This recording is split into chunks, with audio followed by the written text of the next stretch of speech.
Bana. Oa, leo nimeyakanyaga leo. Si nimevamia vitu vya watu. Nimejifunza tu kidogo. Nikaona tayari nishaiva. Ngoja nichukue zangu XM broker niingie sasa kutrade. Kumbe bana vinataka ujuzi bana na elimu.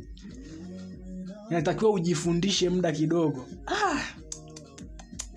Kilichonikuta jana nimelala na profit ya $45. Ila leo naenda kulala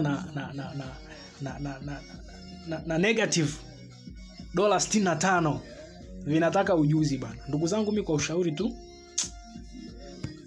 trading inawezekana ikawa ni nzuri sana, ila inahitaji ujichue ama ujifunze mpaka uive vizuri kabisa. La sivyo unakula loss. Lakini pia unapotaka kutrade, hebu nenda ka trade kwa kiasi ambacho unaona kabisa hata ukikipoteza hakuna shida, kwa sababu ni riski.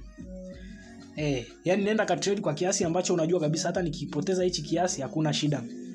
Lakini pia trading, kabla hujaenda kutrade inabidi ujifunze kitu kimoja kinaitwa trading psychology.